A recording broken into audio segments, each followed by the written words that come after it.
अस्सलाम वालेकुम, कैसे हैं आप लोग। उम्मीद करती हूँ आप सब ठीक होंगे। कंटिन्यू करते हैं हम क्वाड्रेटिक इक्वेशन को। आज हम सॉल्व करेंगे क्वाड्रेटिक इक्वेशन को बाय फार्मूला से। सबसे पहले हम फार्मूला लिख लेते हैं।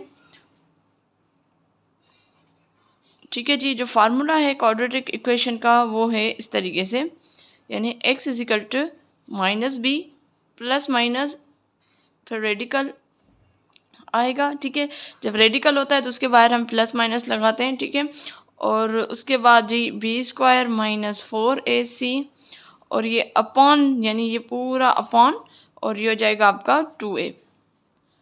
तो ये फार्मूला आपने जहन में रखना है।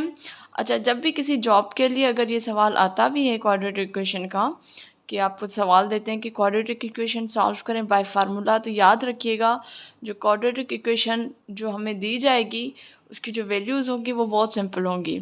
ये इतना कोई कॉम्प्लेक्स आपको नहीं देंगे कि आप उसमें जाए बिना कैलकुलेटर के आप सॉल्व ही नहीं कर पाएँ। बहुत ईजी आपको देंगे।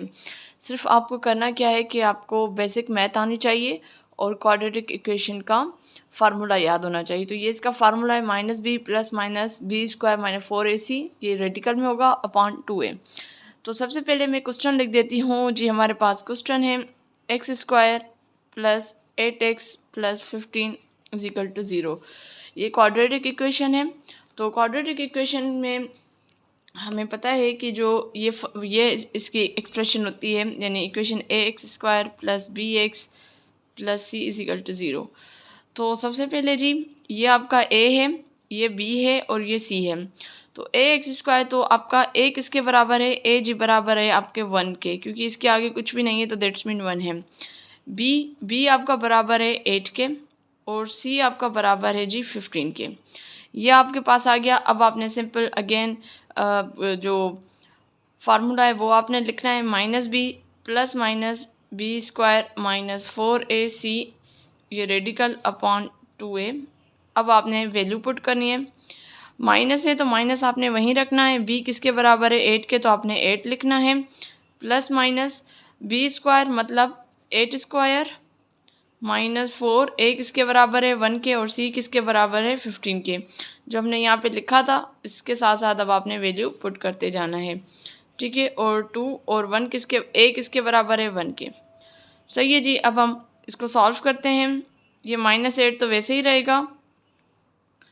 ठीक है, उसके बाद हम यहाँ पे कर देंगे प्लस माइनस 8 8 ज़ा 64 माइनस 4 1 ज़ा 4 और 4 को हम 15 से मल्टीप्लाई करेंगे या 15 को 4 से करेंगे। 5 4 ज़ा 20, 2 ऊपर चला गया, 4 1 ज़ा 4, 4 में 2 ऐड करेंगे 6, तो ये आपका 60 बन जाएगा।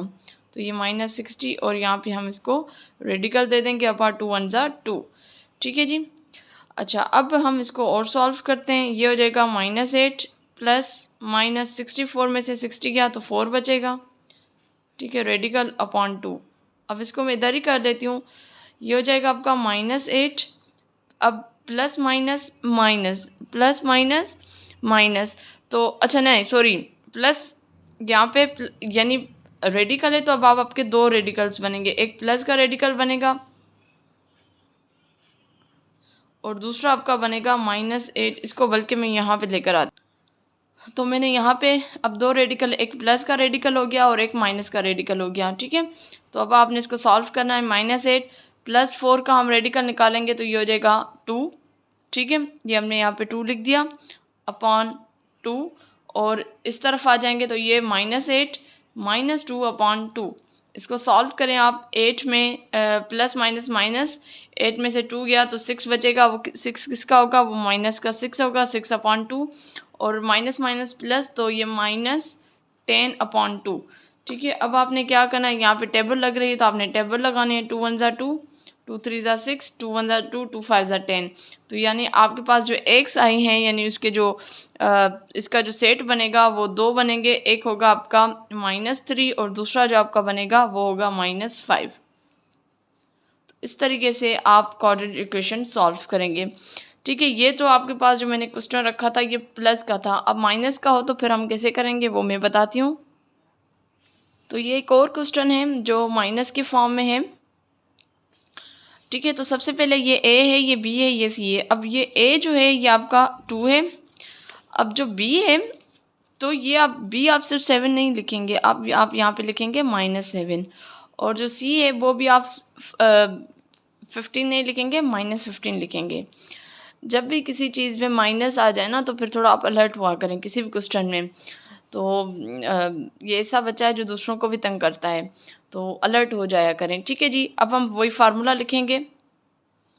तो इसका मैं यहाँ पे फार्मूला लिखती हूँ, x = -b plus minus B square -4ac upon 2a, और ये यहाँ पे रेडिकल आ जाएगा। अब हम वैल्यू पुट करेंगे।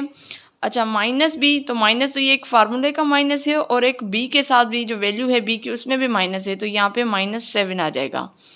ठीक है जी, प्लस माइनस माइनस b -7 है, इसको हम स्क्वायर कर देंगे, -4, a किसके बराबर है 2 के, और c किसके बराबर है -15 के। ठीक है, ये चीज़ें आपने थोड़ा सा इसको जहन में रखते हुए जाना है, और यहाँ पे हम रेडिकल दे देंगे और अपॉन 2, और a किसके बराबर है 2 के ही है।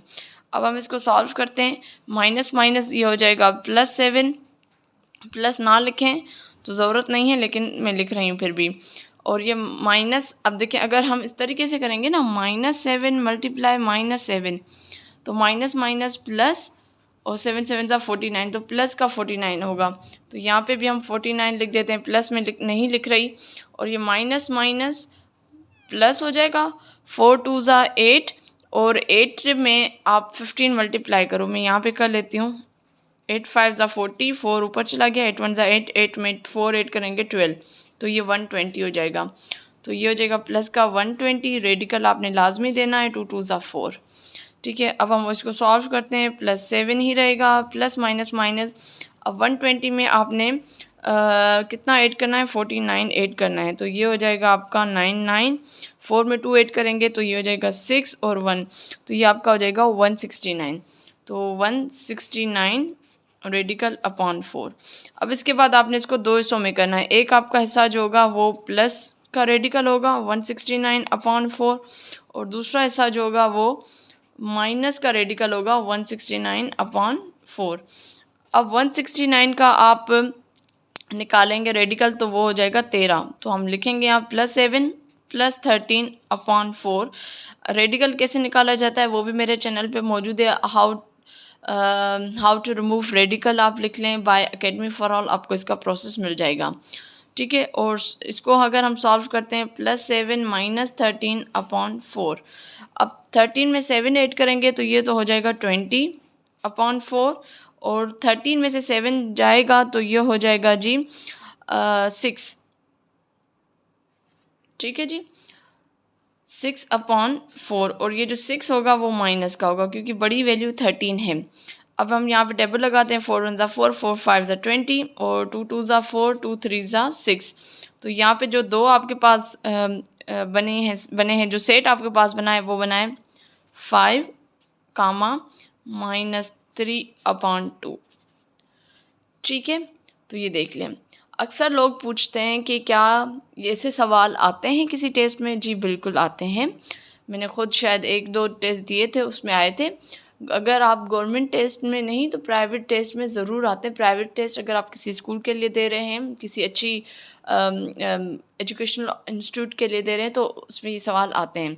जैसे मैंने पहले बात की कि फिर वैल्यू इतनी ईजी दे देते हैं कि वो ही सवाल आपका मिनट में हो जाता है, आपको वो करने की ज़रूरत। जैसे यहाँ पे इन्होंने बड़ी वैल्यू दी है, वो छोटी छोटी वैल्यूज़ देते हैं, तो बहुत ईजी हो जाता है। ठीक है जी, तो उम्मीद करती हूँ आपको पार्ट 1 भी समझ आया होगा, पार्ट 2 भी आपको समझ आया होगा।